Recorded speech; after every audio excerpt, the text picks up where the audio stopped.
I just find that I missed the initial chat. So apologies for those who's watching the recording. I just missed the first few seconds. I just read through the description there and what we're going to cover, and the final session, which is scheduled for 4, was how to use ARCHER2. But most importantly, the accounts you have now will last for up to about a month. And so that's a decision we've made under ARCHER2. Previously in Archer, we used temporary training accounts, which you have the duration of a course, and then when you left, you lost access. We thought it was really important that people could follow up on what they'd learned, and therefore these accounts are personal accounts. They won't last forever, they'll last for about a month, but that gives you plenty of time, hopefully, to try out things that you have learned on the course. General requirements: you've all hopefully got Mac, Linux or Windows, not a tablet or Chromebook. Accessibility is not such a big issue here, of course. So this is the schedule here. We are very keen to make our courses accessible, but of course that doesn't have issues. That's not got issues for physical location at the moment. I will try and make it a bit bigger. So we're going to do a welcome and overview of the ARCHER2 system, then a break at 11. How to connect to ARCHER2 and transfer data, then the software environment, then we'll have a lunch break. We'll talk about the scheduler, how to be a good ARCHER2 citizen, then there'll be another break, and we'll talk about monitoring your usage using SAFE, and then at the end, some next steps. And this bootstrapping your use of Archer, I will probably skip that because I want to finish at 4 today. But as I said, the important point is that you can carry on using ARCHER2, for up to a month, and so you have plenty of time to do that. So I am the setup. You've all done the setup, and hopefully you will have safe accounts. And I will just double check that there may be some account. I'm trying to juggle things here, and I'm not very good at that. But I just want to check if there's any. No, I haven't missed any requests, I don't think. But there's one here. So apologies, I'm having to. I should have done a better. Oops.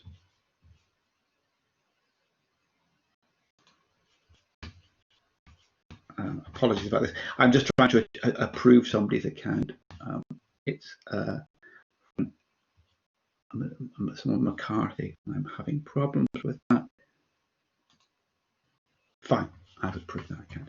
So you're welcome to contact me for more information. The welcome. So we're going to use the Carpentries methodology for this. So rather than having separate lectures and practicals, we will go through, and hopefully you'll be able to follow along and actually do the exercises live and follow what I'm doing and see all my typos and annoying habits. We don't have many helpers today, but we have Holly is around, and I don't think, hopefully we'll be able to cope with the staff we have. But please, please chip in and ask questions at any point. It is very, very important. There's no point in me going through material. The material is going to be there forever on the web, and so the important point about the next few hours is that I can answer any questions. Okay, we've talked about the Etherpad, which you've seen. Feedback is really integral to what we're doing, and so at the end you'll be asked to fill in a feedback form. But actually during the session, well, if it was a face-to-face course, the Carpentries approach is to use sticky notes, but we'll use the hands up. So hopefully what I would like to do is, when we're doing an exercise, I would like to basically ask people to raise their hand when they're finished. So I'm going to raise my hand. So there's a raise hand button at the bottom. Could people all raise their hands just so I check it's working? Fine.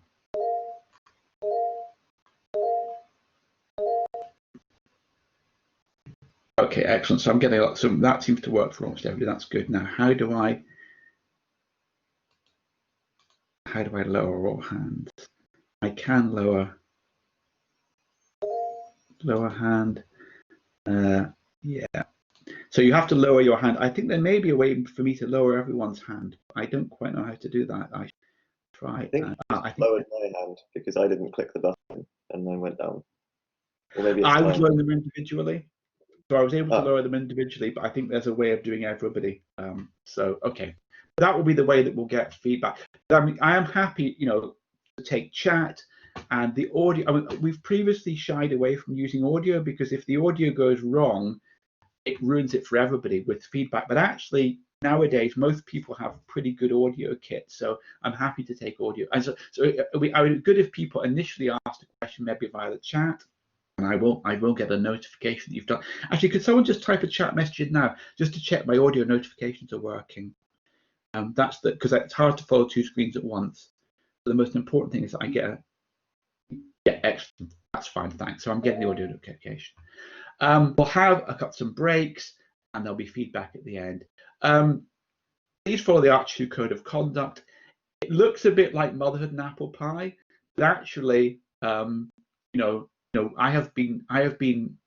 have taught a lot of courses, and I have seen people break at some point, unfortunately, all of these, very occasionally, but break all of these rules. So, I mean, online is a slightly different experience.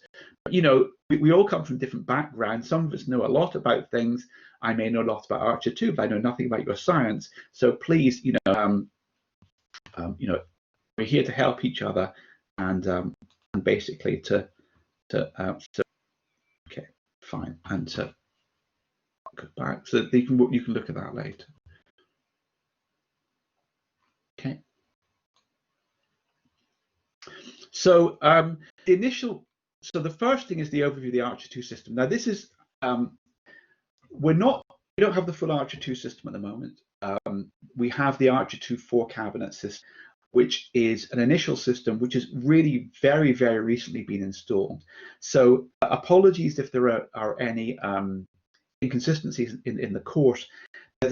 Things are changing, so there's a fine line between making the course material reflect exactly what the situation is today, which is going to change, versus putting in what it's going to be in the future when the course finally settles down. So, but if you do spot any problems, please let me know, because I can't guarantee the material is 100% correct, because this is the first external run of the course, and secondly, things are changing as we get to grips with the system.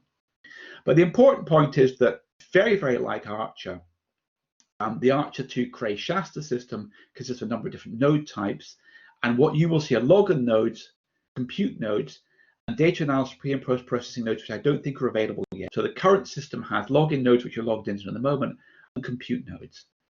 Now, all of the nodes have the same processors, which are these AMD EPIC processors, and they're 64 cores each, but they're dual socket nodes. So there are 128 cores per node, and I'll come back to that. But that, if you're an Archer user, actually, I'll try and do something now, which is quite fun. Hopefully, it is. We should be able to do.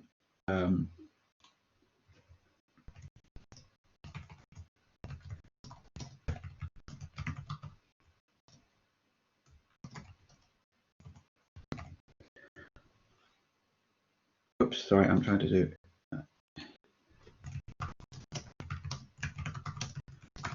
I want to know how much it's useful for me to use Archer as an example. You should see a poll there. Have people used Archer in the past? This is very useful to know.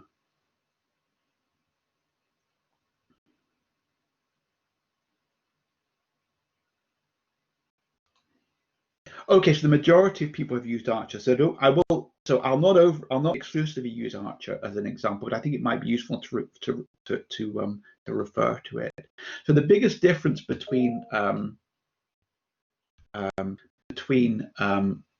really the biggest difference between ARCHER2 and Archer is it has a different physical processor. But although I've worked in high performance computing for decades, I'm never that excited by hardware. Processor is a processor, but it has a lot more cores. You have 128 cores per node. Okay. And so what we're doing, you'll be perfectly aware of this. You're logging on to the login nodes. There will be data analysis nodes. You have a home disk, okay, which you can see straight away.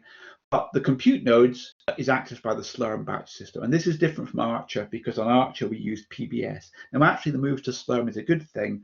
Slurm is a lot more standard, a lot more widely used. And so although every system has different configuration options, so using Slurm on ARCHER2 won't be the same as using Slurm elsewhere, but the basic setup is the same. So moving to Slurm has been a good thing, I think. And the other weird thing about ARCHER2, which you'll be familiar from if you're on Archer, is that it has the two file systems, /home and /work. When you log in, you're in /home, but the login node can see /home and /work, but the compute nodes cannot see your home disk. So that, you will have to change between the /work and /home. And if ever you're doing production runs, you have to run from /work. Now, if you're an Archer user, that will be second nature. You'll be used to that. But if you're come from another system, that may be new to you. Okay, and we have these compute nodes, so you interact with them via the Slurm batch system. There's also going to be solid state storage, but that's not installed yet, so I won't be able to talk about that today. So there are around 1,000 compute nodes in total, giving about 128,000 compute cores on this initial 4-cabinet system. Okay, and they all have 256 gigabytes of memory per node. And the reason this is a question I often say to people, you've gone out all this money, you've spent all this money. I don't know how much the ARCHER2 service was, 40–50 million pounds. And you've bought a bunch of, in this case, AMD processors. You've stuck on a free operating system you found on the web called Linux. What have you paid your money for? Well, you're really looking for a bespoke interconnect. That's what makes a supercomputer different from a bunch of processors. And this is Cray's newest product, the Slingshot interconnect. The final 23-cabinet system will have 5,500 compute nodes and 3.25 million compute cores, with some high memory nodes as well. But at the moment, we're on a system which is about a sixth. We have 4 cabinets rather than 23. However, ARCHER2 4-cabinet, although its initial system, will be of order the same performance ballpark as Archer, because Archer has 118,000 cores and ARCHER2 has 120. So to compare the two, okay, the processors are from AMD, not from Intel. The main point is that the cores per node is 128 on ARCHER2 and 24 on Archer, 5 times as many cores per node. I don't know if you're familiar with the way that this is a hardware issue, but effectively, in reality, so Archer was simple. Each node had 2 CPUs stuck on the node.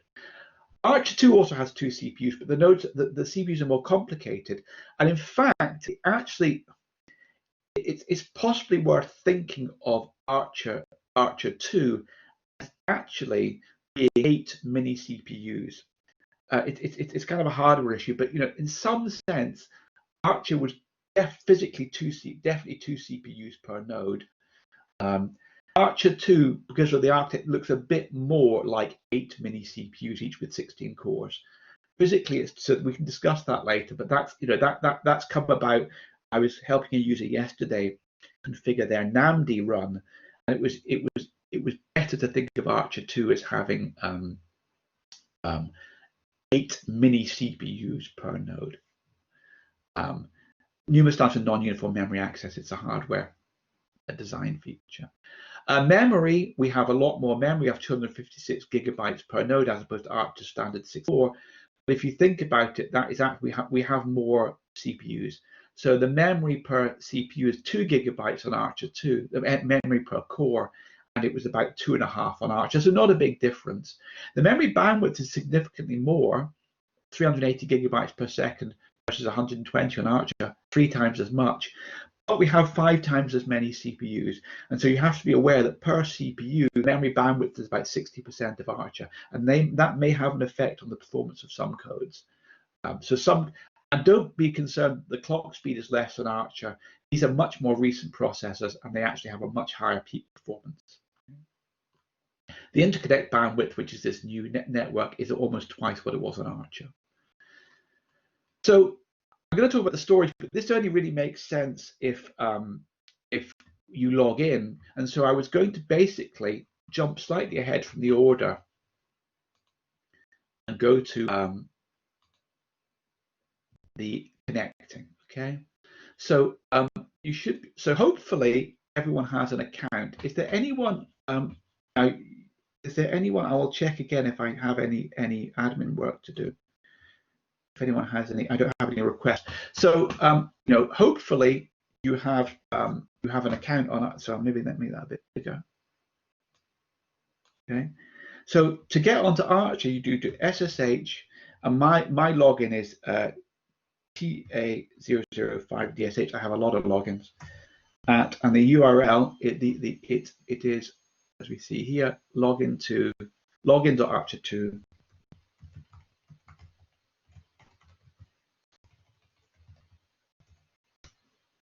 Now, I'm being asked for a password here. The important point is, and I'm sure you're aware, is there are two issues with this. First of all, to get onto Archer at all, you have to have supplied an SSH key when you applied for your account. That's a security issue we had to put in. There was a worldwide issue 3 or 4 months ago, which took down a lot of HPC systems to do with access because of poorly protected SSH key. So we have two-factor authentication. So you will be asked for a password. If it's the first time you've connected, you'll be asked for a password for your SSH key at some point. Also, the initial password you get from the safe is a one-shot password. Okay, and so I've changed my password, but the first time you log in, you'll be asked to change your password.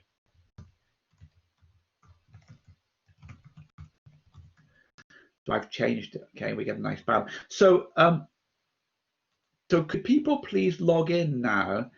And if you have any issues, could you only raise your hand if you have an issue? I mean, some of you may not want an account, I don't know, but if you're having issues of any sort, could you please raise your hand?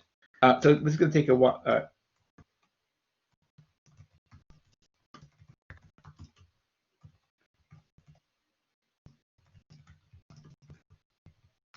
I thought it would be a good thing now. Please raise your hand if you have issues. I mean, I'm going to just take a few minutes for people to please ask questions if you have There's advice here over what password to pick. The password policy is relatively strict, and you have to supply an SSH key. So I really want just to jump ahead, that so I will. Who is on? I can't tell who's on a particular. There's quite a lot of people on the system. I can't tell who's on from this course, because I don't think I can sort it by group.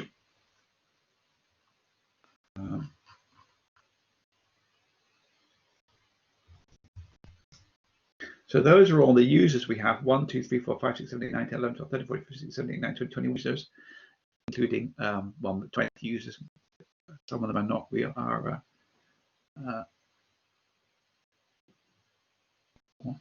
So I'm assuming that people. So I've not had any. I've not had any complaints. So genuinely, if you're having problems logging on, we can answer questions in the chat, or we can use a breakout session, which is a private session, and me or Holly can help you with any. It's easier to do a screen share, and that's often the simplest way.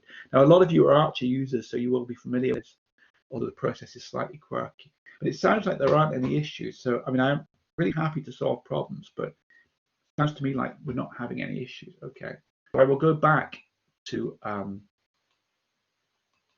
where I was. And you'll see that similar to, absolutely identical to Archer. Okay, if all users have their own directory in the home file system. So we're in I'm in /home, so it's slightly complicated. Okay, we're /home. Our project is TA005. We have a sub project which is also TA005, and somewhat confusingly, I have the project name in my slightly bigger in my username. Okay. Now there is a distinction between the home file system and the work file system. Okay, and so it is very, very important that you understand that. Okay. Now, actually, the reason that there's this second level here is that some projects have sub-projects, and so this is /home/main project/sub-project, but by default, your sub-project is your same as your main project. Okay. However, as it says here, for a real user, there may be a separate project which you're in. Okay. Now that won't change your Linux home directory, but actually, the work file system is by far the most important. And so, in fact, by default, I tend to okay, Round keeps getting this site can't be reached. That's a bit weird. Do you have it? That sounds like a much more serious error than an Archer error. Can you log in anywhere? I don't know if you. I don't know if that sounds like a firewall type issue or something. I don't know.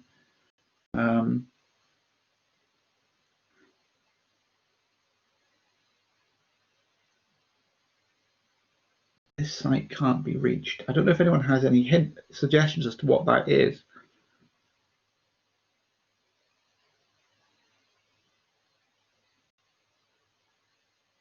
What are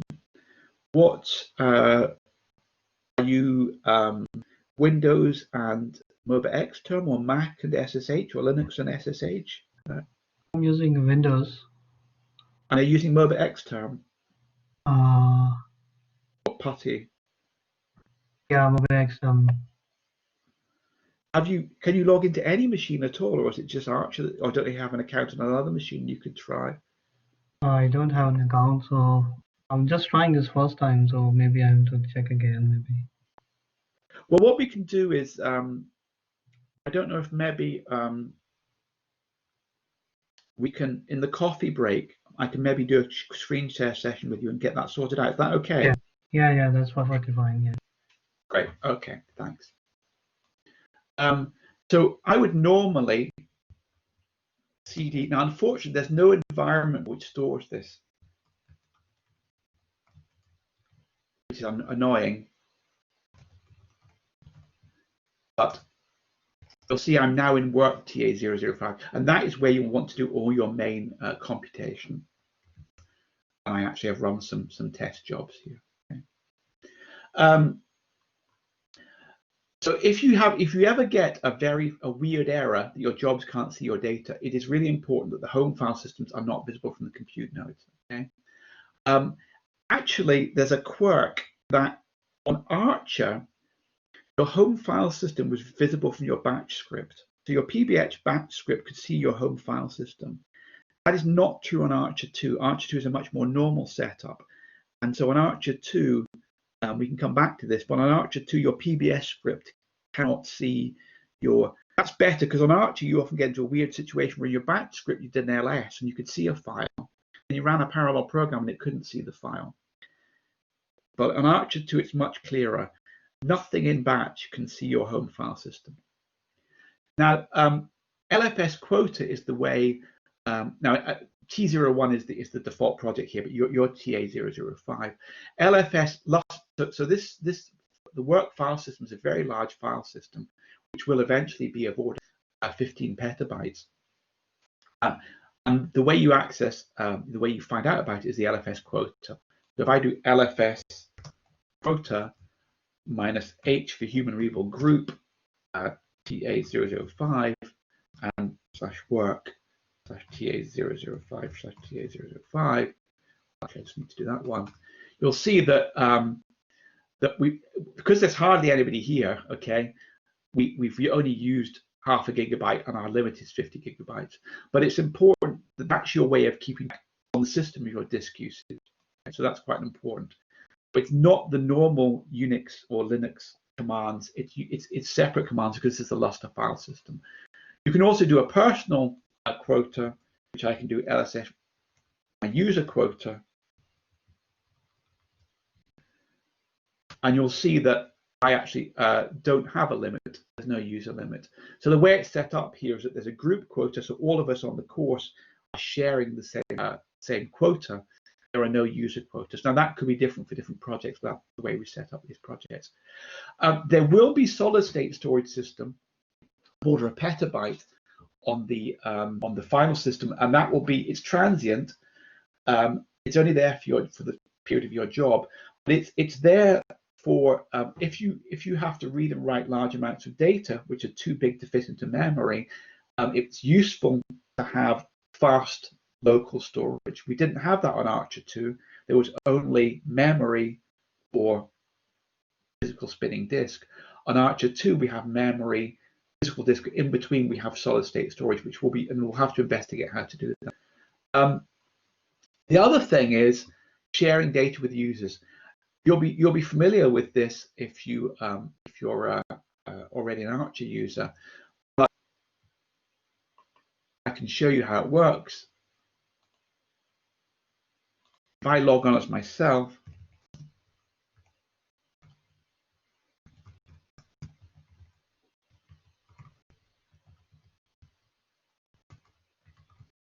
you'll see how poorly my typing is. It's a bit embarrassing.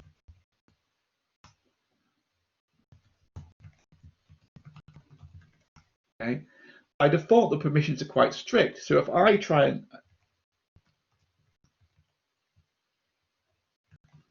list ls /work /TA005 /TA005, okay, I can't see it. And also individually, you can't do it even. So that's me as a different project. Okay, but also they're protected from each other. We can't do that. However, there is a directory called work TA005 TA005 shared, okay, which, well,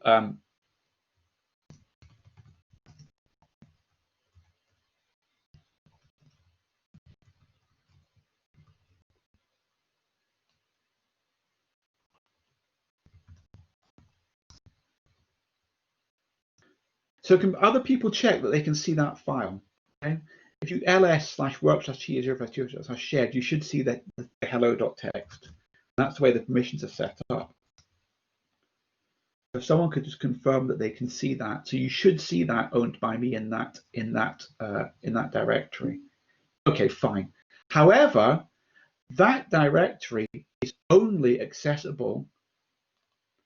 So that can be read by everyone in the project. Okay?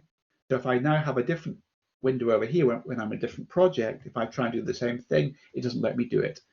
So your home file system is your own personal file system is locked to you. If you want to share data with the fellow project members, you put it up one level in work TA005 TA005 shared. But if you want to share with people in another project, you put it into an even higher level directory, which is work TA005 shared. And if I can see that, but I'll also be able to see that from my other account.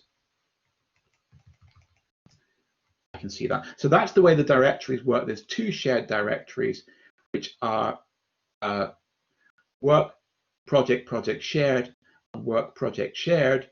And this one is group readable, and this one is world readable. Okay. So what is the system software? It's very similar to what we have on ARCHER. The compilers are the GNU compilers, the Cray compilers, and we also have the AMD compilers. Okay. Parallel libraries, the standard ones, Cray MPI, and a few other bits and pieces. We'll have all the normal scientific and numerical libraries, debugging and profiling tools, and optimized Python 3 and R. So really the major difference from ARCHER are we have now optimized Python 3 and R environments, which we didn't have before. We don't have the Intel compilers or the associated MKL math kernel libraries. And there is no ARM-forged debugger and profiler. However, if you're using packaged software, hopefully someone else has installed it and that won't be an issue. This is the list of packages we plan to have on the machine. A lot of them there already, but they won't all be there at the moment. The standard packages which are popular in ARCHER, materials modeling, people have mentioned these, CASTEP, CP2K, VASP have all been mentioned. Engineering, biomolecular simulation will have GROMACS and NAMD. Earth system modeling, we have NEMO there, which has already been mentioned, and the unified model, and standard scientific libraries to support that, and standard software tools such as viewing. Now, these are all in the process of being installed. Okay. Now, the way licensed software works, some packages, for example, such as VASP, are licensed, and the licensing will work the same as an Archer. You apply via the website. Now, at the moment, the licensed software isn't set up, so early access users are having to install and compile. At the moment, this won't be the long term. Install and compile versions of. If you have licensed software like VASP, you'll have to compile your own version. We can give advice on how to do that. We can give you a standard script. It won't be a big deal. It'll just be a menu to go through. But we cannot currently. It's to do with the way that license servers work. This will be fixed soon, but we can't currently give access to licensed software unless you install it yourself. And also, one of the big differences about ARCHER2 is that we will support containers, but that's currently in development as well. And so, you know, the kind of plan here was to speak to your neighbor about your planned use of ARCHER2, but we've kind of done that. But I will basically just check where we are in terms of the schedule. This is the first time I've run this course, so apologies if I'm slightly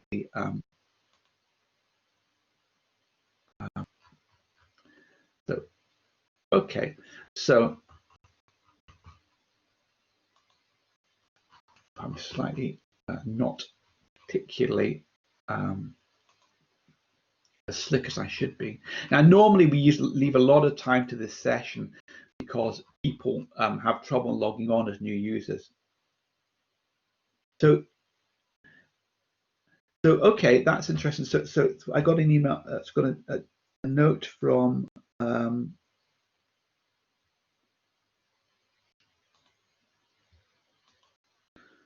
So apologies if I get your pronunciation wrong, Amar.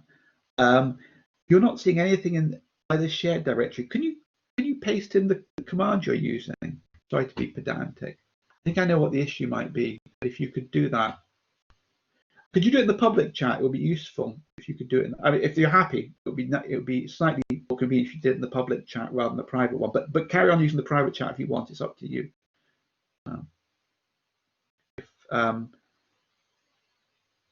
If you could type in, cut and paste exactly what command you're using, that would be very useful. So if someone's having problems seeing the data, it could be an issue with the way your account's set up, but I suspect not.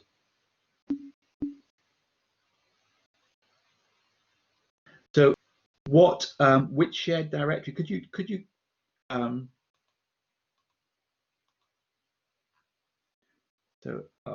sorry.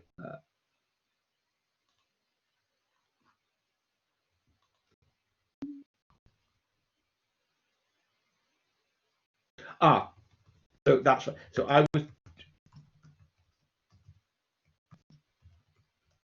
I was doing things in /work. So that was a very good point. So so I was doing, maybe I was slightly going off script here. The script, apologies. So no, maybe I was cutting between the two, but I was doing it in /work. So the same system exists in /home, but can you see the ones in /work? So instead of /home, it's /work. I was working in the work one. If I understand what the issue was there, that should fix it. Yeah, fine. So Dan asked a very interesting question. I'll read out the questions because I don't believe the chat is captured in the recording. Is there any info on rough speed increase between running Python? Python. I thought you were. Are you going to ask about running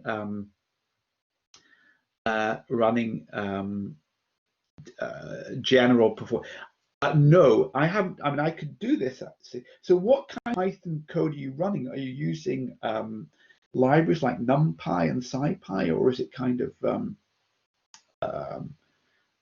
or is it sort of bespoke your own code?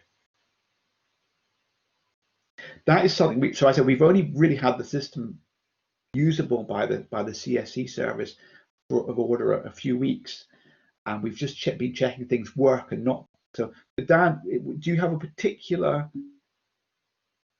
Okay, training ML, for example, with SciPy. So I have okay. So I had an MSc student this year who did a project on very simple. It was just I'm not a data scientist. K-means, simple K-means classification, but she wrote it in using SciPy, but she wrote it using NumPy. So on Archer, our experience was that NumPy was of order 50%, 40% of the speed of native C or Fortran for NumPy calls. I don't see any reason why it shouldn't be the same on ARCHER2, but we haven't checked that. We haven't had a chance yet. That's a very interesting. So that would be a very interesting thing to do. So we would expect that it ought to be good, but I don't have any experience with that at the moment. It's a very good question. If you do see issues with Python performance, please send in a query, because it's something we understood. So I think there have been 2 changes since the Archer service started, or was mooted almost a decade ago, I guess. Was that then the focus was on people writing their own code in C, C++, Fortran. Now the majority of users are running package software and also running their own Python codes for pre and post processing or as a framework. So that would be very I'd be very interested if you have a chance to run tests. I might get a chance to run some of my tests if I might be able to do that today, but we've really only been on the system for a matter of weeks. Though actually, you should be able to get information on the web. It will hopefully be dependent on the processor. So I suspect there will be, probably not for Cray systems, but for the AMD EPYC processor, there should be published data out for Python performance. But that's a very good question. So that is something I'd be happy to look at, actually, because it would just be a matter of rerunning my MSc students' code. Okay. So very good question. No hyperthreading support. So there is hyperthreading support. So there are Linux. I don't know if you know the way that hyperthreading works, but you just fool the operating system. You tell the operating system there's actually 256 CPU cores. Now, hyperthreading is enabled by default on ARCHER2. So there are 128 physical cores, but actually 256 hypercores. However, we typically, HPC applications don't see any benefit from hypercores. So the standard Slurm scripts we give you will say, we'll see this later, will say tasks per node 128. So our standard Slurm scripts will say only put 128 processes on each node. However, you can change that and try. So so there is hyperthreading support, and you can play around with that if you want. Does that answer your question?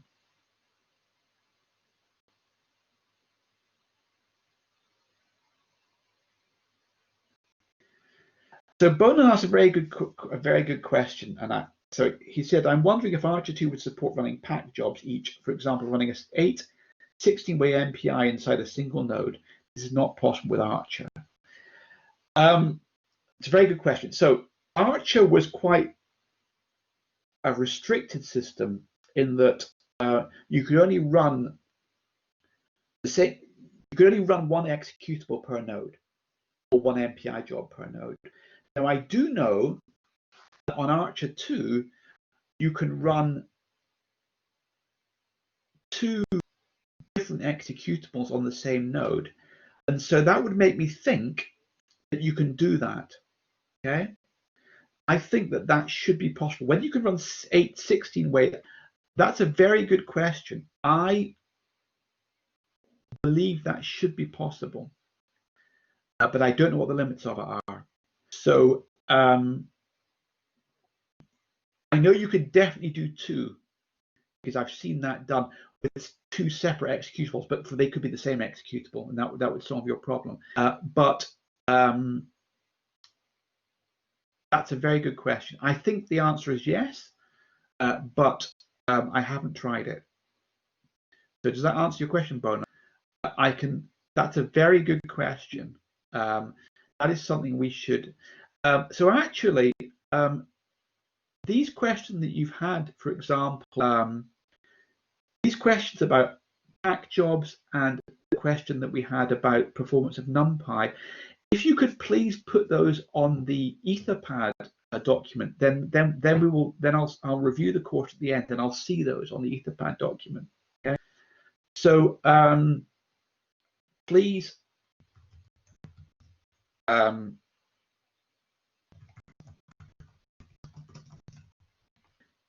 questions. Don't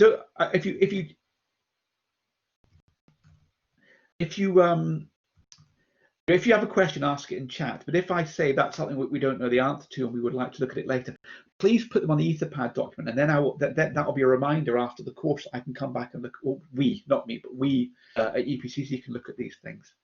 But okay, that's really interesting. And I think the answer to these two is that Python performance should be good, and that you should be able to run pack jobs. But I don't quite know how you do it. Okay, that's right. Okay, so we've done the connecting using SSH. Most people are on. There's a couple of glitches with somebody. It seems to be a slight funny interaction between their local setup and MobaX term, not cutting and pasting. So, I'll just jump through this, but basically, you wouldn't be able to use my password as a password. This would be good, except we've got it here. This was the old style of password where you were told to give random characters.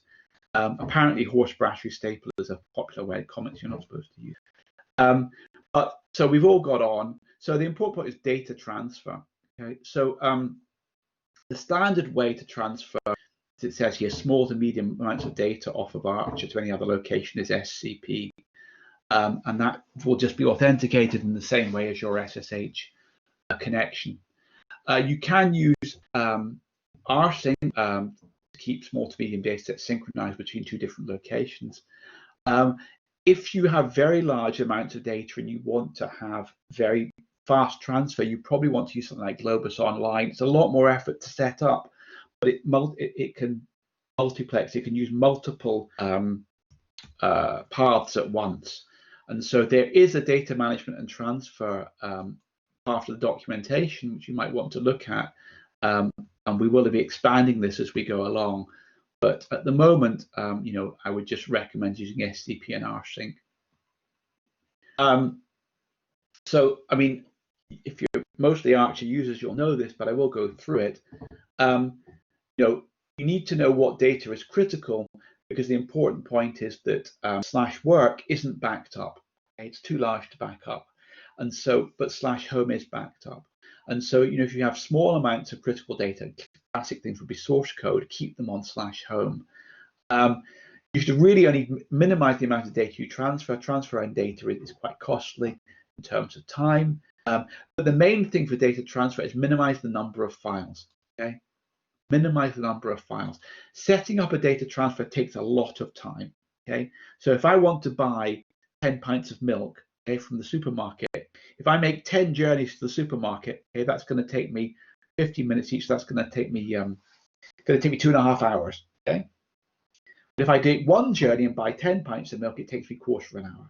And it really is that simple. Okay? Minimize the data you're transferring. That's one of the problems with rsync, is that it transfers file by file. Okay, so bundle them together using zip is a very good way of doing it. Okay. The other problem is people think compression is a good thing. If you're writing binary data, which you should be, it won't compress. And in fact, even if it does, it'll take more time to compress than data volumes. So actually, I would, unless you're transferring large amounts of text data, which to be honest would be unusual, I would, compression, you should use compression with care. Okay. And encryption, again, data transfers are encrypted now, and there will be an overhead of this. Now, modern CPUs are very fast, so it won't be that bad. But the recommendation is to use this encryption method because it's implemented in hardware on modern processors. So really, the key for data transfer is to minimize the number of files you're transferring. probably don't compress, but you can try it. But binary data doesn't really compress unless it's all zeros, in which case why are you transferring it at all? And be aware of the encryption overheads. So you will you may hear there's 10 gigabit connection between you and the file system, but you're unlikely to get that because the bottlenecks will lie elsewhere. But these are classic things. The main issue we see is that people transfer a huge number of small files, and that's a really bad thing to do. You should be compressed. You should so zip is, I don't know if zip is particularly, I'm quite old-fashioned. I would use tar, but there is I won't go through this, but we can zip up files, and zip is a useful thing to do. So the solution is the zip command is now zip does compress by default, but you can use -0 to not compress, and R is recursive. So this is saying I want to zip into large data output.zip my directory large data output, do it recursively, so to go all the way down, and -0 says don't compress. It might be worth trying a test at one point to see if it does compress, but typically binary output will not compress significantly. And then zip -t does a verification on it.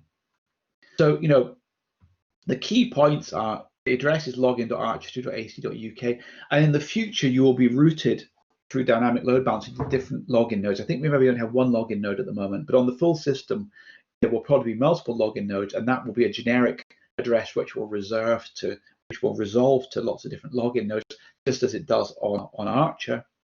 The password policy for Archer2 is well documented, and advice seems to have changed recently. And there's a number of ways to transfer data to and from Archer. I think SCP is probably the best way to do it. So maybe if I can just actually show an example.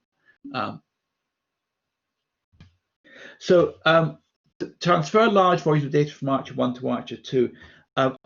So we were looking at this, and the current recommendation is SCP. Okay? However, how much data are you talking about? 300. Okay, fine. So with standard SCP, people are getting sort of 50 megabytes a second, and so that's talking about 300 gig is going to be 50 megabytes a second is 20 seconds per gigabyte, which is saying that's going to be 6,000. It's going to take a couple of hours. So with straight SCP, I would reckon that you would take a couple of hours, which isn't a bad thing. Multiple SCPs probably stack up. So if you did have a problem, you could do one SCP then and do it in the background and do another. But I think for 300 gig you should be okay. It's not going to be massively quick, but you're talking about a couple of hours. Currently, that's what we see at the moment. I could try. I probably can't do that at the moment because I can try. Let's just try it. Let's just see if this may not work because there I am. I need to log on to Archer. Let's get that. That's on Archer2. Let's log into Archer. Oops. Oh, I see. Okay.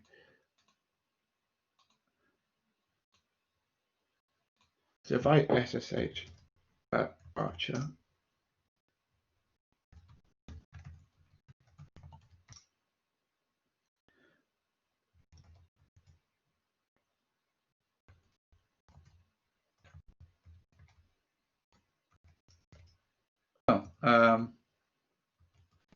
I've forgotten, not Z19, it's Z01. So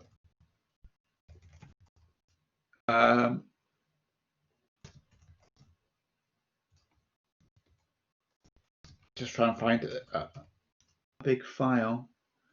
Well, it's not doing very well. Let's see if there's something in there which is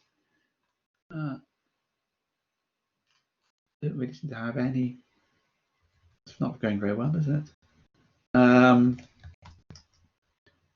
Okay, But if I just do SCP, I don't have any big files here, unfortunately, but there's maybe a binary, which is, how big is that?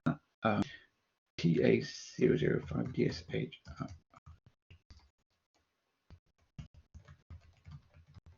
Now, unfortunately, you have to specify the destination because it'll go to your home directory by default, which is not what you want.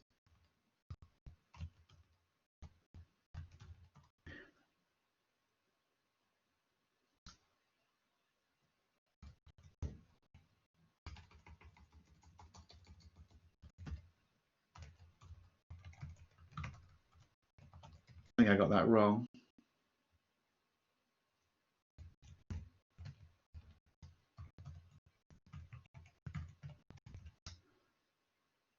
Okay, so that got 7 megasecond. I'm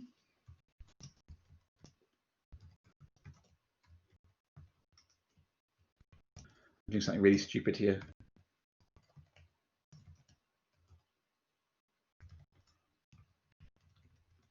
I could use DD if I was clever.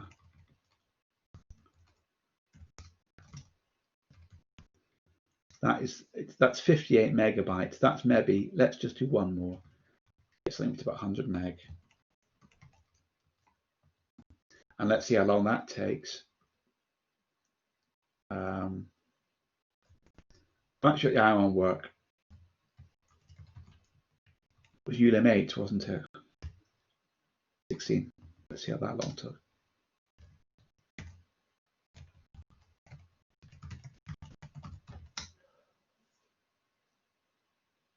Okay, so that, so you can see that, you're getting sort of, 50 to 100 meg. Actually, that's pretty good, actually. 100 megabytes. That's quite nice. Yeah. So let's just check it's arrived here. There we are. So okay. So we're getting. So I think that's going to be fine. That was useful to do. This is improved. This was not so good, but there's been an improvement very recently. So that was a good question. Thanks. That was useful to check. So SCP just works. Okay, and I SCP pushing from Archer to ARCHER2. I could have pulled it the other way, but that was going at a reasonable rate. Hopefully that answers your question. That was a good question. So now we're going to talk about the ARCHER2 software environment. What does the ARCHER2 software environment look like, and how do I access software? How can I find out what software is available? How can I request, install, or get help with software on ARCHER2? How you need to know how to access different software on ARCHER2 using LMOD modules. So there's a module system on ARCHER2, very similar to the one on Archer. Okay. So the ARCHER2 software modules use environment modules to provide access to different software and versions of the software. And so this means the actual modules and versions will change across the lifetime. But what modules does is it allows you to have a default, but also to selectively access non-default modules. Okay, so it's quite a powerful setup. Now it is slightly different on ARCHER2 from Archer. Okay, so when you log in, you will end up with a default environment, the Cray compiler environment, the standard Cray environment. Okay, and a few system modules.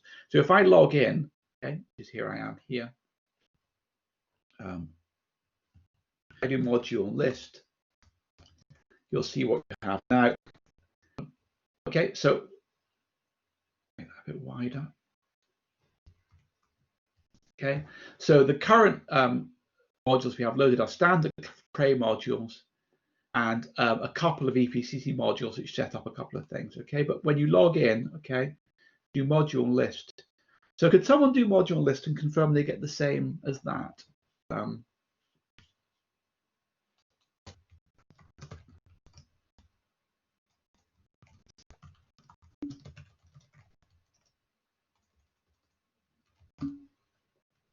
Yeah, good. So people are seeing the same module. That's good. Okay. So on some systems, people use module purge. There's always a question if you mess things up, how do you get back? On some systems, people use module purge. The problem is that'll get rid of all the modules, and you'll be left in a kind of a no man's land. And so generally on ARCHER2, we recommend module load and module swap. However, if you ever find yourself with a broken environment, the best thing to do is log out and back in again. Turn it off and turn it on. That's always the advice. Okay. So if you get confused, just log out and back. Module avail will tell you what software is available. Unfortunately, this is a huge amount. This is in flux at the moment because we're installing software. You'll see there's a huge amount of software available. A lot of stuff you probably don't care about. You'll see that there are high environment variables, TensorFlow and Torch. There are lots of compilers. There are some applications which these will be unlicensed ones which are available. So you could LAMMPS, NAMD, NWChem, OpenFOAM, CodeSaturn, CP2K, GROMACS are all available. Quantum Espresso. So this list will increase significantly over time, but that's the current list at the moment. Some performance tools and some technical things to do with the system and some other things here. So module avail gives you, what's there, and you see there's a lot. What's a bit nicer is you can do, if I do module avail GCC, it'll give me all the so and actually the really nice thing on if you do module avail netcdf, which is an IO system, you see nothing. That's not because there are no modules, it's because they don't start with netcdf. But the really nice thing is you can just do module avail and you can grep for netcdf. Okay. Now the reason that might seem the obvious thing to do, but on Archer, module avail went to standard error, not standard out, so you couldn't easily grep. It was a nightmare. So actually, the simple changes like that make your life. So in fact, there are netcdf modules, but the reason they don't turn up with module avail netcdf is because they don't start with netcdf. They're Cray netcdf, Cray parallel, and Cray CDF. Okay. So that's how you can find out what's available. Okay. And some of them are loaded by default. So if I do module avail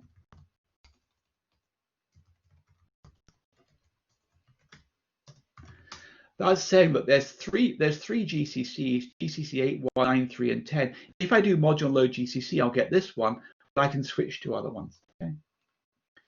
So the way you get help is through module help, and the example in the notes is netcdf. But I could do module. I don't know if there is a help for GCC, and that'll give me the help for the GCC 10.1, some fairly standard information. Or I could do module help GCC. It autocompletes on 8. That will give you the 8.1. So module help is the way that you find out about a module. There's an example there. But the way you switch models is through module switch. So module load and module switch. So I'm going to use the Cray netcdf example. Here's an example here, and you can follow along. I do module list, do module load, and it does autocomplete actually. It's very nice. I do no module list again. You'll see I have an extra module Cray netcdf, and it loaded the default one, 4.7.4.0. Okay, so that is, that's how it works.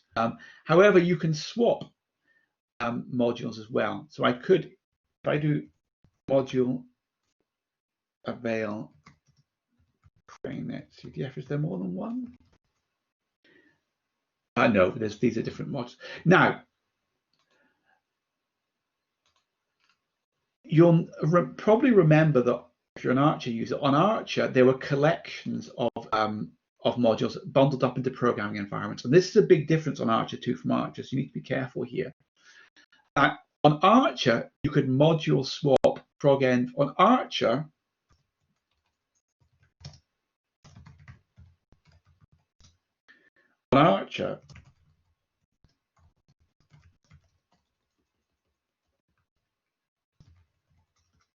module swap.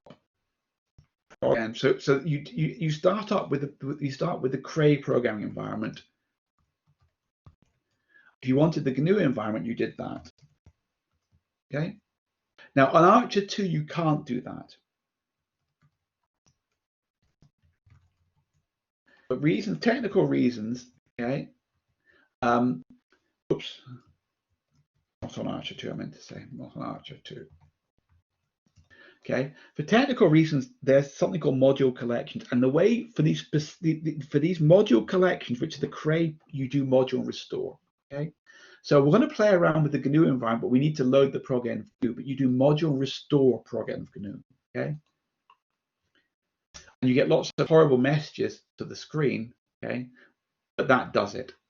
So there's a lot. I suspect that these warnings will disappear with time as we tidy things up, but at the moment you get quite a lot of nasty warnings, which are not. So could someone type in module restore prog-env GNU and just check that you get the same output as me? Just checking out. I mean, but you should see all this stuff here.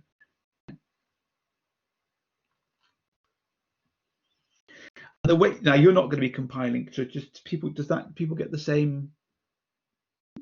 Okay. So you're not going to be compiling code, but the point about the one thing the modules do is that they basically point the compilers, the generic compilers, at specific compilers. So on ARCHER and ARCHER2, the C compiler is always called CC. Okay.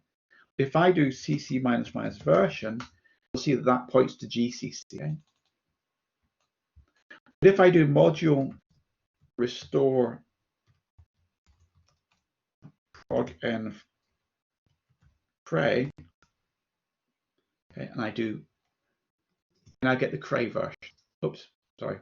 CC --/ version is the Cray, and if I do which CC, it's pointing to the Cray one.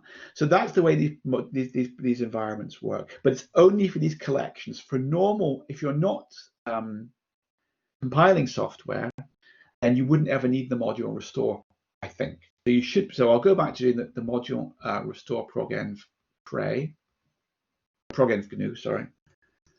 Now if I there we are, a lot of stuff here. If I do GCC --/ version, I see that I'm using the default 10.1.0.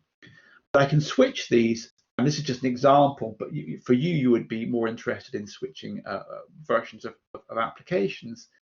But I can do module swap and module switch are just synonyms.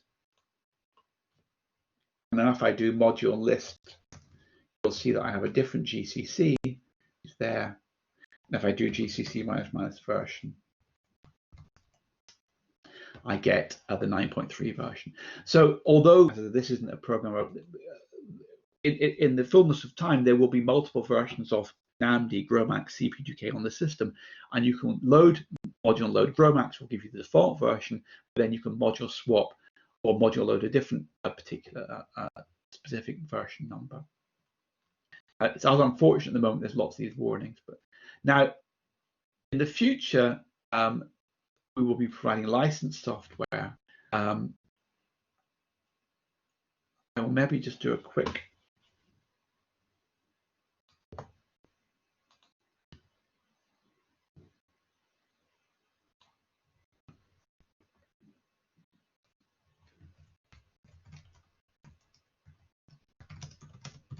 So the classic one is, I think, is VAR. I don't know if people can maybe just see if they're.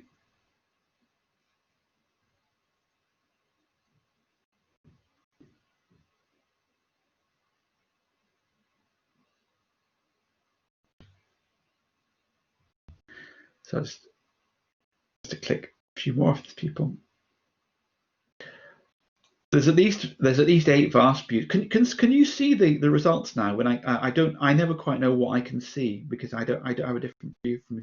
Can you see the? Yeah, you can see it. So there's a lot. So I will cover. So in the hopefully very shortly we'll be offering, for example, VAR, and that's the example which is used here, as a license package. Okay, and so what you would do is you would you request it through the safe. Okay. Being added to the appropriate package group. You log into SAFE, there'll be a login account, you select the login account, you do new package group request, you select the package group, and then you submit. And then we have to obviously process that manually because we have to verify that you are allowed to use that software. And then that would give you access to that software. At the moment, okay, we are not able to do that because of some some technical reasons in the way that the back end is set up, but we will be doing it soon.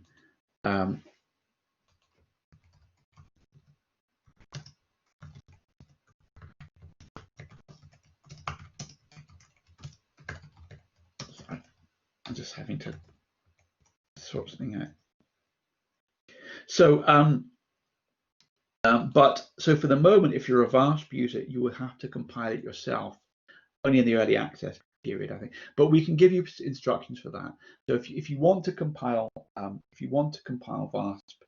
to check it out, you could just send in a query into the help desk, and we would just send you. There's a standard rubric. We may possibly on the web already, actually, and not quite, but we have a standard. Do this, do this, do this, do this. Because as a holder of a license, I understand with VASP that you would be able to get hold of the source code. So it's a slight problem at the moment, annoyance, but that is something we're working on. Okay. So, if you want to find out a lot more about the ARCHER2, there is lots of documentation. Again, this is evolving. I was just editing it the other day. But, we have a website which is separate. We have a documentation, docs.archer2.ac.uk, which has all the documentation in it.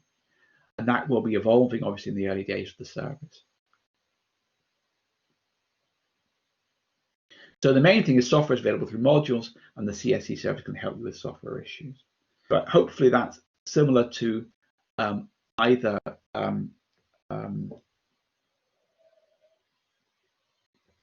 Archer or other systems you've used. So we're slightly ahead of schedule. I hope I'm not going too fast, but I think, are there any questions about, and then we're going to go on to actually submitting jobs, which is a bit more fun.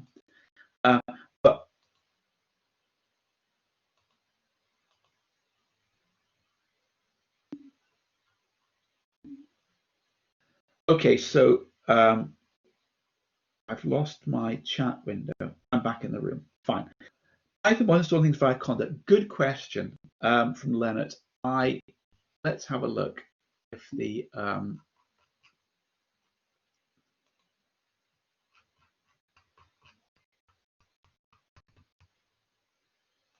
I'll answer the conduct question first.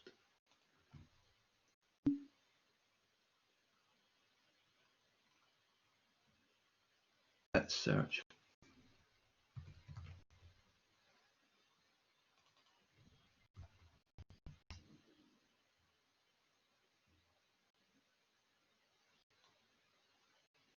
So, okay. So adding your own packages with pip, MPI for Pi. So it looks like, I don't see any reason why I'm not a very good I'm not a very experienced Python user, I have to say, but I don't see any reason why you shouldn't be able to do the same thing. So there isn't anything there at the moment, but I don't see any reason why it shouldn't work the same as Archer. I know, Leonard, are you an Archer user? So I keep saying Archer. Leonard, are you an Archer user?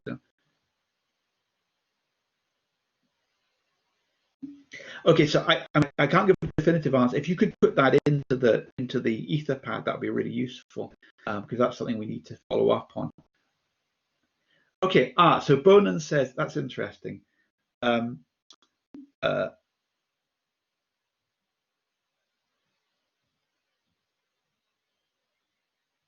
Conda will install MKL libraries by default, which is image will give rise to performance. Okay, yeah. So there have been some issues with MKL, the math kernel library, which is supplied by Intel, because there is no reason at all why the math kernel library shouldn't work well on AMD processors, because they're binary compatible. But of course, Intel, doesn't want to do a lot of work and have it run elsewhere. So running MKL on non-Intel processors is unsupported. So so again, could you put that in the Etherpad if that's an issue? Okay. So Bonan said, what are the default modules? So if you worried about, so we did module, you say we did module list, and there was a,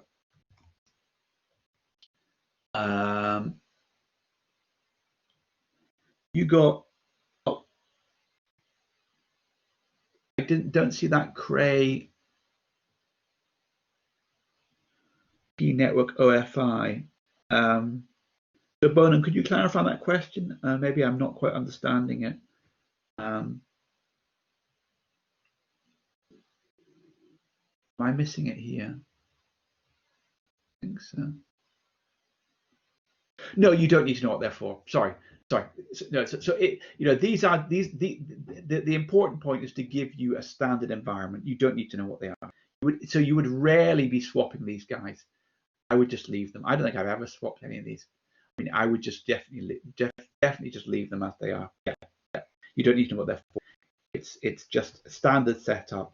So when you log in, you have a standard setup, and that's fine for most people. The only thing you might do is if you need the GNU compilers, you would switch to GNU with module restore prog env GNU. That would be a standard thing you might do. But that would be really, to be honest, other than loading application packages like VASP, NAMD, GROMACS, I think the only time you might ever use the module system, if you're not a developer, if you're a package user, would be to module restore prog env GNU, because some of the stuff might depend on the GNU environment. It shouldn't, but does that clarify that?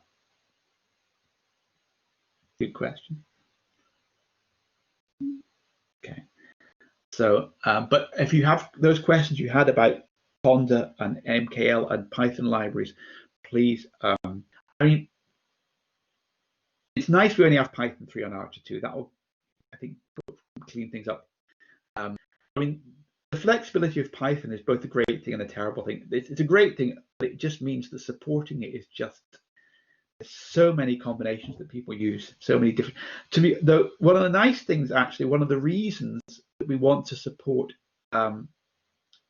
containers is to allow people to easily run things like Python code. If you have a very, very complicated dependency of different software packages and different versions in Python, in the longer term, not at the moment, but in the longer term, the way to run it on ARCHER2 would be to package it up into a container and just run the container. And then there will be zero portability problems.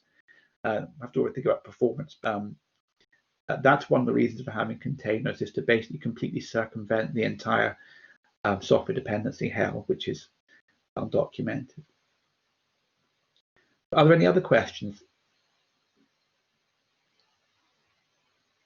So I was going to go slightly ahead of schedule, which is good. I was wanted to double check where we were in terms of the check. I stick the original timetable, and I'll have to find the original timetable. I lost it.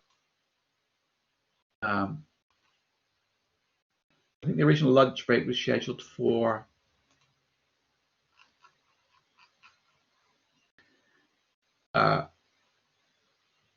12:45. So I'll go through to 12:45, because I know people may have planned their day around it. But we'll go ahead to do the submission environment.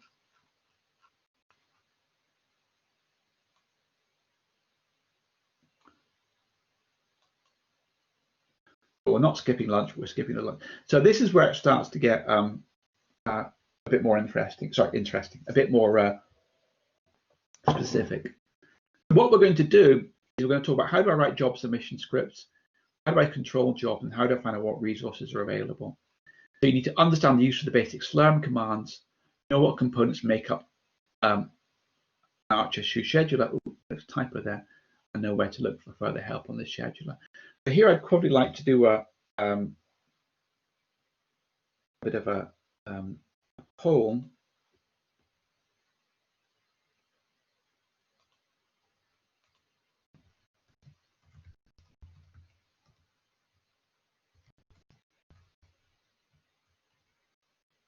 Sorry.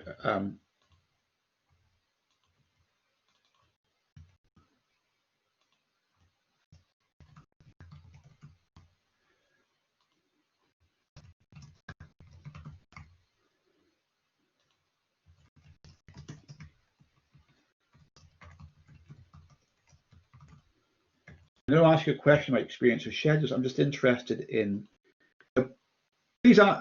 Feel free to answer how you want because these are anonymous. You know, they're not sharing the answers.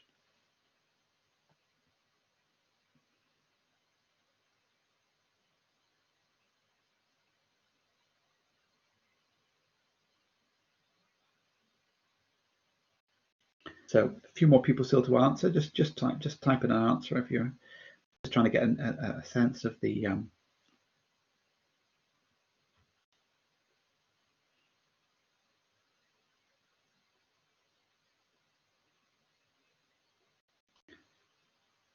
Okay, so most people have used. There's significant people that have. So about 50-50 between people who have used Slurm. And people who haven't used either and only. So that's very useful to know. Thanks very much. Okay. So the main, just to basically explain that, you know, just to recap, I know most of you will know this, but just to be absolutely clear that the like almost all HPC systems, you're logged into the login nodes. We've looked at /home and /work. The compute nodes of which there are on the 4-cabinet system of order 1,000 are only accessible via the Slurm batch system. You cannot log into the compute nodes. It's fairly standard. And we're going to use Slurm. Okay. So the jobs division or scheduler is Slurm. The main commands you need to know are sinfo. Okay. sbatch is the equivalent of qsub. Okay. So if you're a PBS user previously, qsub is replaced by sbatch. Okay. qstat in PBS is replaced by sq. Okay. So Leonard's asked a good question. Can we not log on to? Leonard says.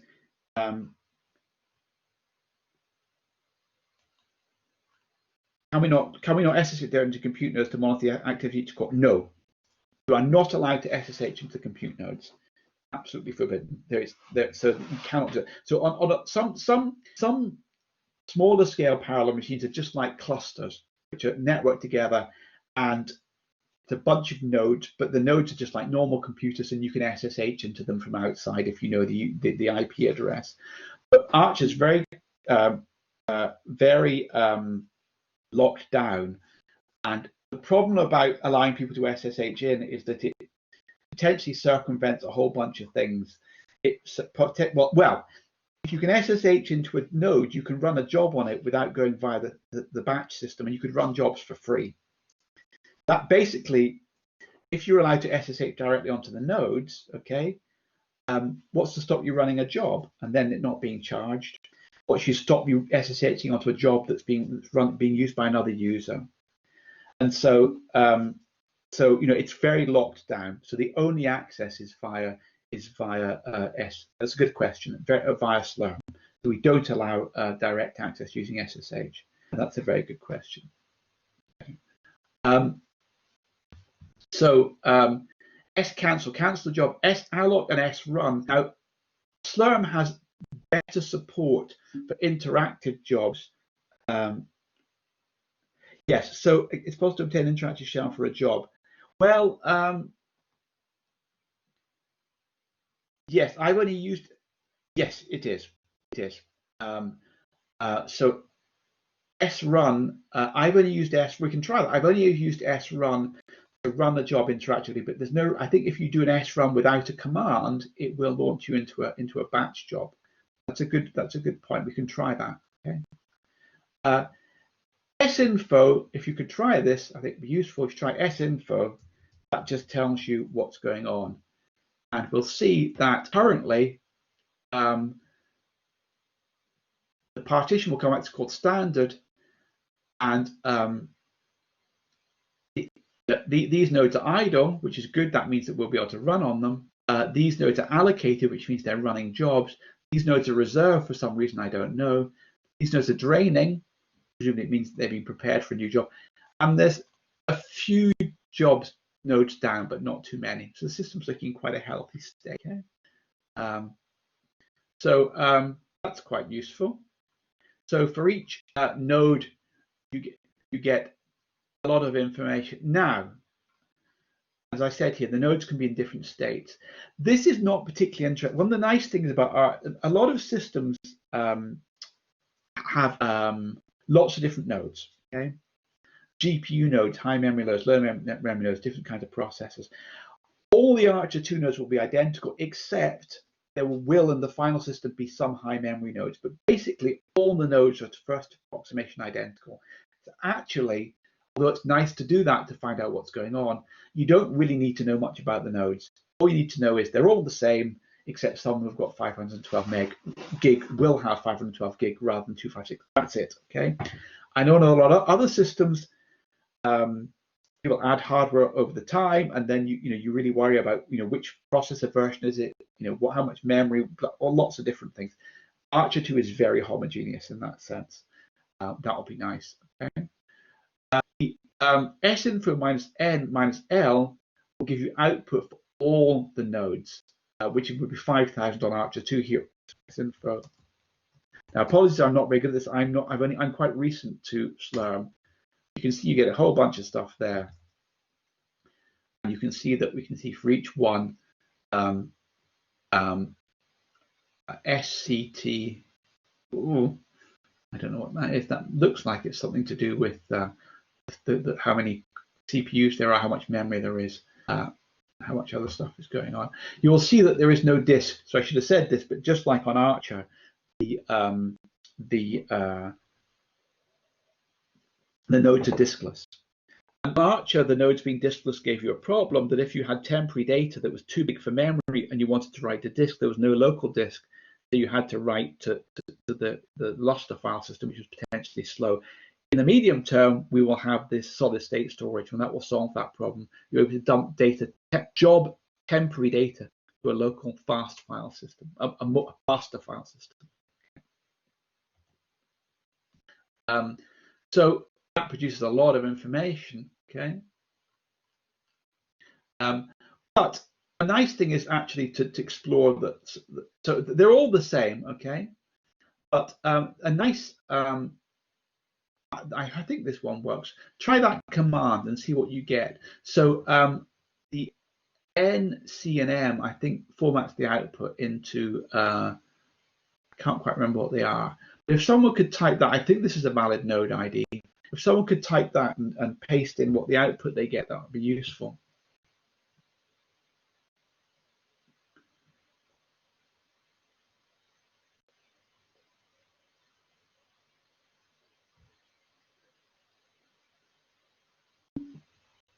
So you get so we get host name, CPU's memory. Okay, fine. So that's what I'll do. I'll type that in.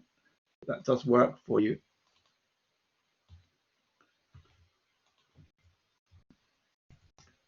So that must be the node name, the CPU's memory. So basically, the host name is a fact. The CPUs, they're all like that. Okay. So the question here is find out about the high memory nodes is not valid for this course because we don't have any high memory nodes yet. But what you could do is then S-info minus N minus L. Okay. And I could basically, I don't think that down.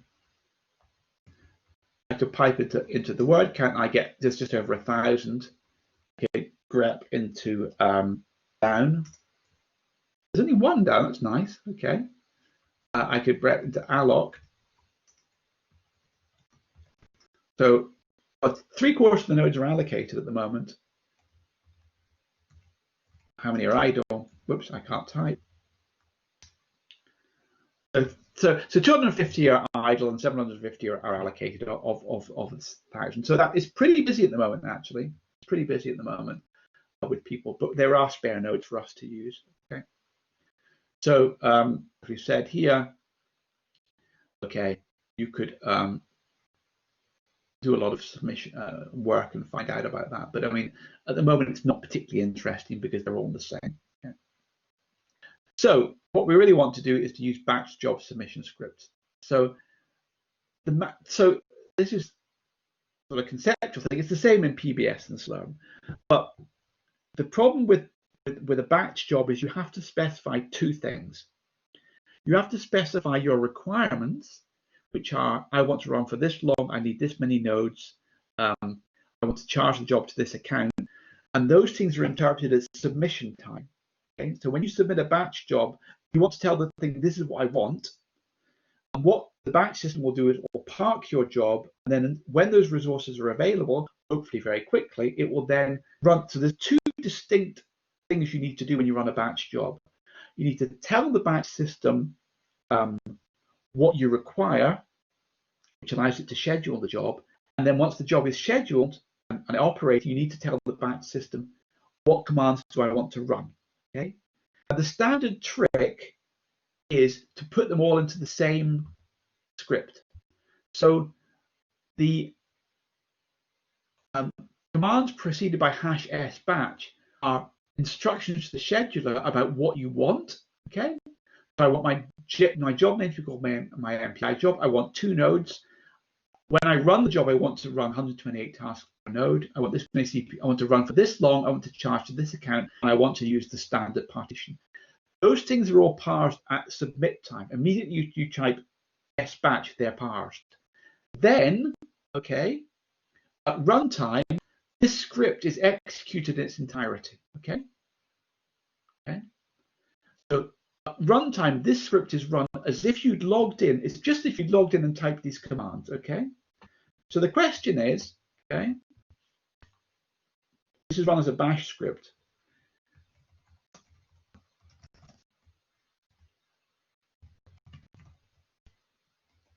Why don't the #sbatch commands confuse bash?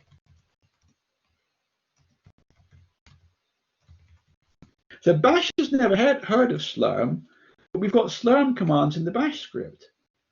So the question is, why don't the sbatch commands confuse bash when it runs the script? How can I put commands which are only understood by slurm into a script which is going to be run by bash? Why doesn't bash go, I don't understand this command, I've never heard of slurm?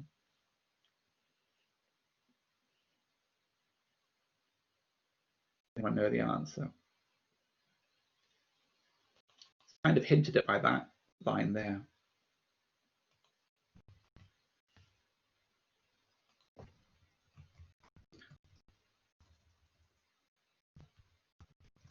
Anyone know?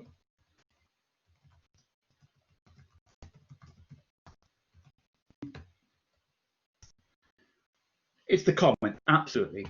So to bash, this is a comment. Hash is a comment.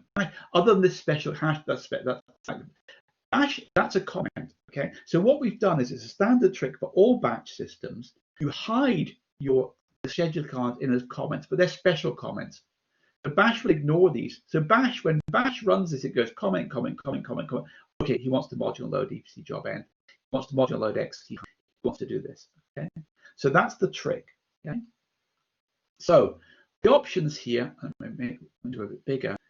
Job name is my MPI job that sets the name for the job that we displayed in slurm. So if I do SQ, you'll see here that someone's running a job called here.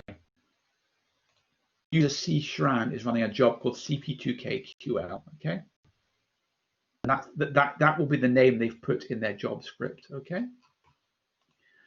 And that's useful for monitoring. Nodes equals 2 select 2 nodes for this job.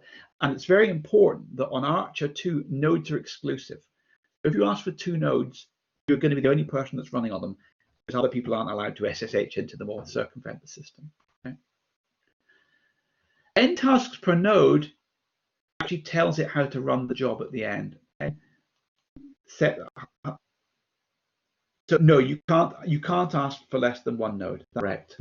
You can ask. So there's no sharing. So the minimum quantum of allocation, as it was on Archer, is a single node. The rationale is you're on a machine when ARCHER2 is fine. You're on a machine with 750,000 CPU cores. If you want to just run on 128, you should be running somewhere else. That's the rationale. Okay. So you can't ask for less than 1 node. That's correct. This is actually instructions to when you launch a job, how they're launched. So I said they were interpreted as submit time, but they're kind of squirreled away. Okay, but what you do is n tasks per node 128. This answers the question that someone had previously of what about hyperthreads. This is effectively saying ignore the hyperthreads. It's saying I only want to run 128 tasks per node. Okay, so that's actually you could set that to 256. I would use the hyperthreads. CPUs per task, number of cores to allocate per parallel process. We'll come back to this. Normally that's 1. So normally, if you're running hybrid MPI OpenMP, which gets slightly more complicated, that is not 1. But normally it would be 1. The time is 10 minutes, and this is the account. You have to charge all jobs to an account. And for us, that's TA005. Okay? And we'll discuss SRun below. Okay. So so if you basically copy this now, what do we do when we actually run? Okay, well actually, can we just do this? Could people take a copy of this script and call it? I call my things .job, not .slurm. I don't really like 5-letter acronyms, but most people use .slurm. So what I'm going to do is take a copy of that. You have to be in work, so make sure you're in work, okay? I'm going to edit the script. I'm going to call it test.job. You can call it what you want. There it is. And then you do sbatch test.job. We get an error that says got an invalid account, okay? Because I was stupid, okay? That should be T8005, okay? So all jobs are charged for an account, okay? So now it's submitted, okay? And if I do SQ minus UTA005 DSH, I'll see my jobs. It's actually finished. It's actually run already. And calls a preset called slurm 349. So before we look at, can I just check that that worked? There were some issues with this early on. Fine, okay. So could people just check that they can cut and paste that job into our own script, as it says here, and run that job, and then I'll explain what's going on later on.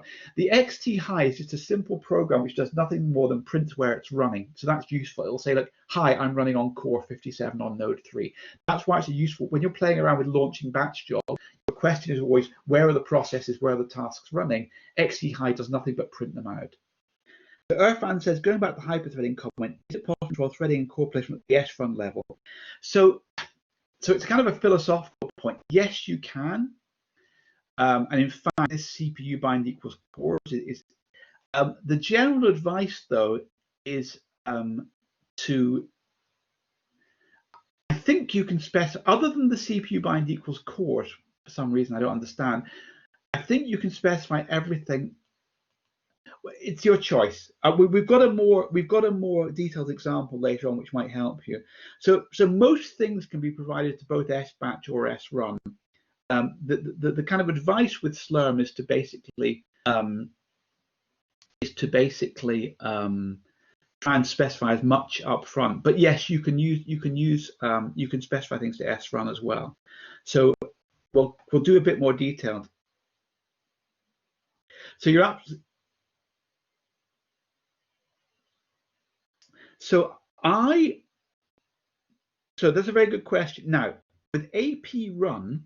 Okay, so the question is, when you do multiple SRun calls one script, you might want to force each SRun to run a separate node. You never specify nodes, because basically you can find out, but you shouldn't really specify nodes, because then you'd have to inquire of the script. So AP run, we can try this actually. AP run is like a mini scheduler. So if you did multiple AP runs, it would manage the nodes itself. So it would say, Irfan's got 8 nodes, he's done an AP run, he's used 5, he's done an AP run which used, I can run that at the same time. So it did a mini scheduler.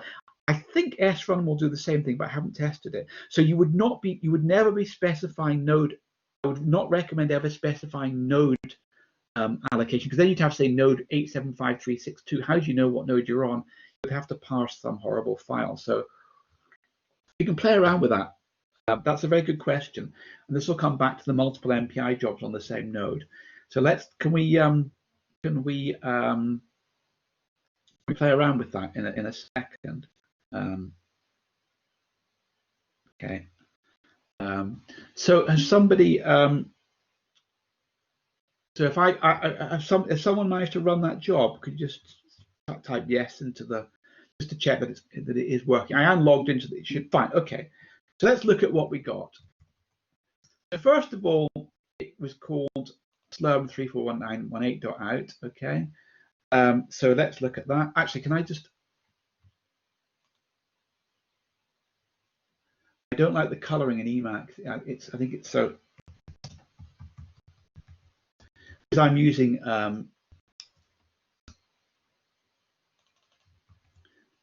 so.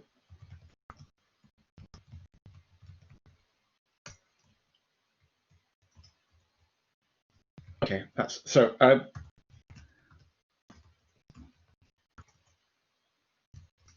So, unfortunately, so let's look at the script. What did I call it? Test.job. So, this module, now, this is something which we're still working out how to make it as elegant as possible, but because your home file system is not accessible from the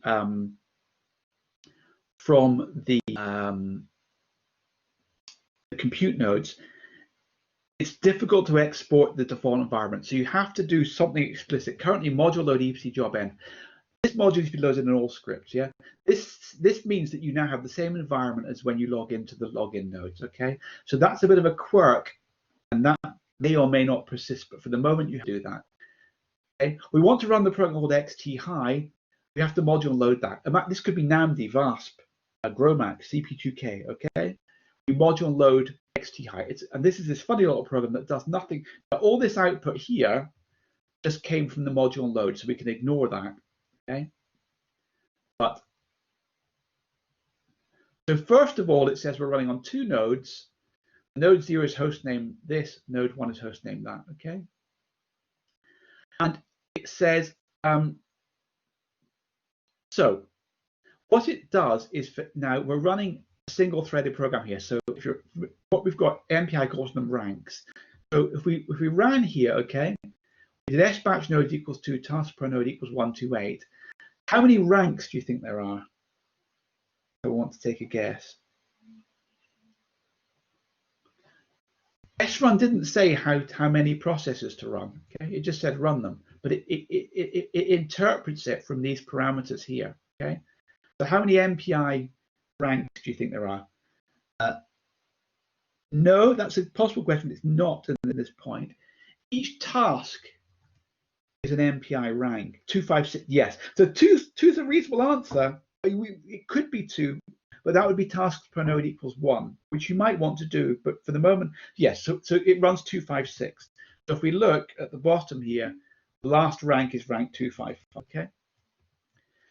So what xt-high does is it says hello from everybody. So hi, I'm node 0. Sorry, I'll make that back into 1. Hi, node 0, rank 0. Okay, hi. I'm only running one thread through all thread 0. Okay. This affinity says where it's running. And this affinity of 0 and 128 says that this thread, this process, this program can run on either core 0 or core 128. Okay. I told you there were only 128 cores. Okay, so this one could run on core 16 or core 144. Okay, there's only 128 cores. So how can a process run on both core 16 or core 144? What does that mean? So this is allowed to run on 2 cores. Okay, that affinity means where am I allowed to run? And it's saying this rank 1 is allowed to run on core 16 or core 144. What do you think core 144 is? And there's only 128 cores on a process, on a node. People have mentioned it before. There's 128 physical cores, numbered 0 to 127. So what are cores 128 to 255? Take a guess. They're the hyperthreads, exactly.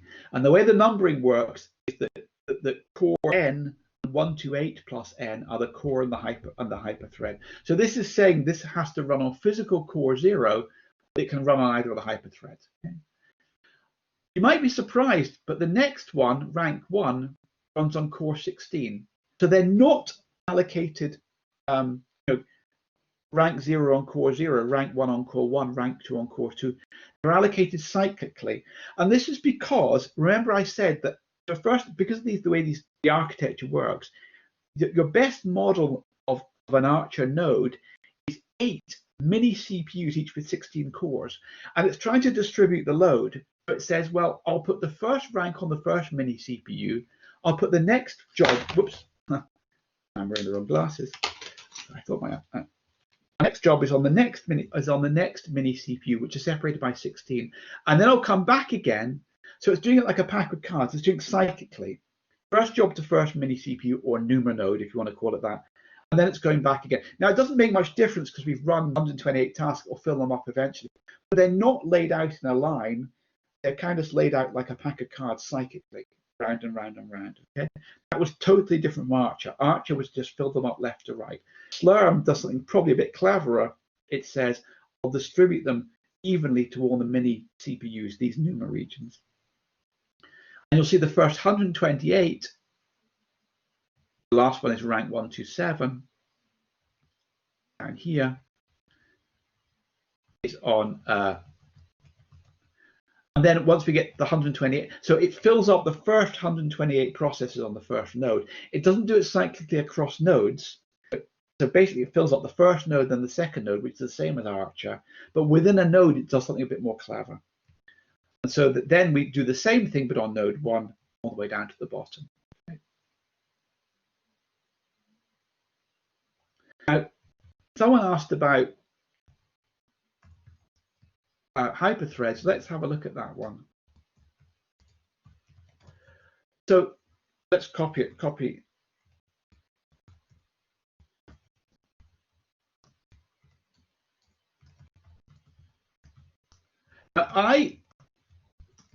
You saw the default name was slurm.out. I like to have my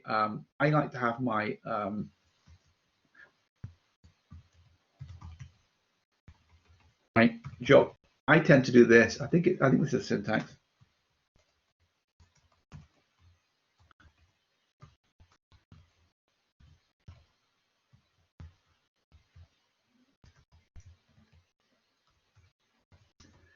And I do error.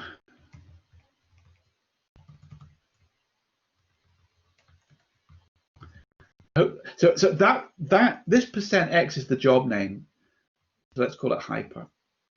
So the output file will be hyper dash the job number.out, and the error will be hyper dash the job number.out. So I like that. I prefer to just set that and then inherit the output. And I don't like. Okay, let's just do one node, and let's do 256 tasks per node. Okay. Let's see what that does. And I've probably got that set. Okay, and if I do SQ as u got a user, yeah. So you can see the job name is hyper. It's running. Now it's finished. Okay. And if I look at my output, it's called hyper. So the script name is irrelevant, but it inherited it from that job. So I like my output file to be named with the job. Okay. The error file has something in it. Let's have a look at that. Don't worry. Okay. So that's interesting. Okay. So if you don't specify an error output, then everything appears in the standard output. If you do specify an error output, then so those module load error messages went to standard error. So that's a slight technicality. But anyway, so that error file is spurious. It's just the output from these slightly verbose module commands, which is a bit annoying. But let's look at the output file. And so you can see, okay. So it said that rank 0 can be on 0 or 128, but rank 128 can also be on 0 and 128. Okay, so if we use hyperthreading, then the two jobs are scheduled to the same physical core, but they're not bound. They're allowed to move between thread and hyperthread. There must be a way of doing that.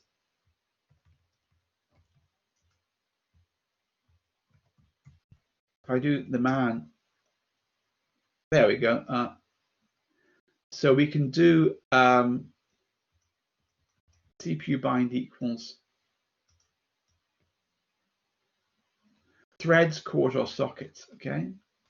So actually, it's going slightly beyond, but if I did CPU bind, I've never done this before. If I did threads, I think we would get something a bit more sensible, maybe.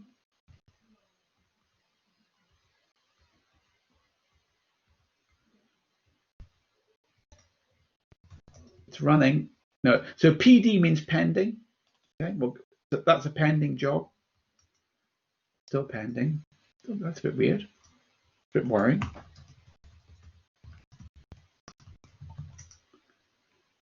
I'm still pending, and that's a bit worrying. I wonder why it's pending. Can someone else try and run the job and see whether it's fine? I'm slightly concerned that it's not running.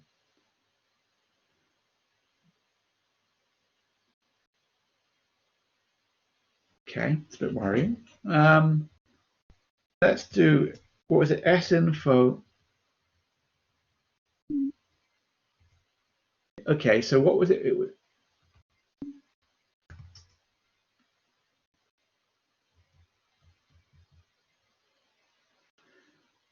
oh, okay. Someone is running. What were they? What was the?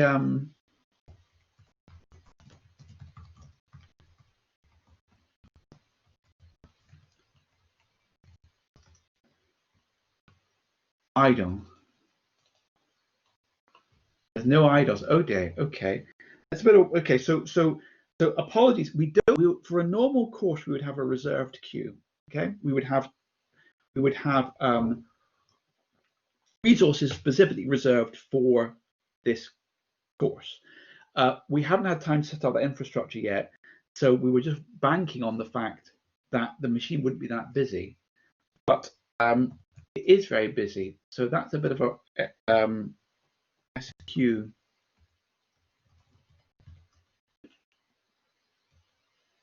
There seems to be an awful lot of jobs going on. So hopefully, okay, someone's running a lot of jobs.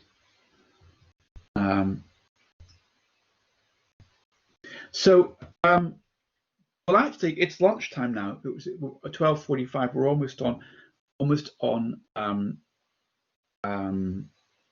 track for lunch. What I will do, are there any? So my belief is that with that minus CPU bind equals threads, that rank 0 will be bound to core 0, and rank 128 will be bound to core 128, rather than the two of them being allowed to share the same core. But I have to see that. But it's a bit worrying that so I will follow up with systems over the lunch. It's quite a nice title. I'll follow up with systems over the lunch break and try and see if we can free up some space for the job. So I apologize if we're not. We do need to be able to. It'd be really good to be able to run jobs. So I will follow that up over lunch. Are there any questions before we take the lunch break? So apologies for this, but I've got a lunch break now to follow it up. We'll come back and we'll carry on this lesson afterwards, looking at things. So if there are no questions, we will take a break now and come back at oops.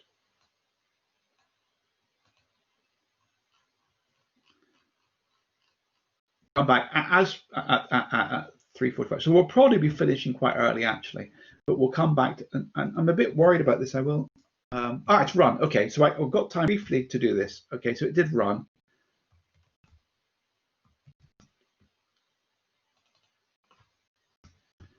So we saw that, as before. So look, so there's no, so because we did a finish equals thread, a task can't migrate between the core and the hypercore. So as I said, node 0 rank was on Finity on 0, but we're expecting that rank 128 will be on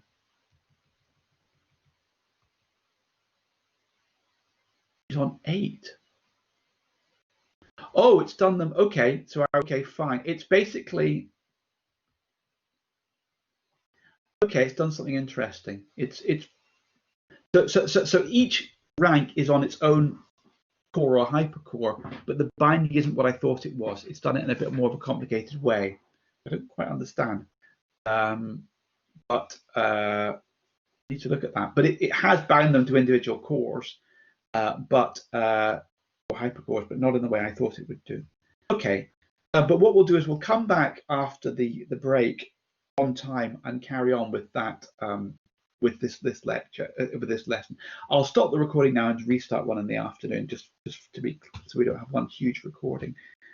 If I don't, somebody, the thing I'll do is I'll probably forget to restart the recording, but that's my own fault. But I will stop this recording just for now.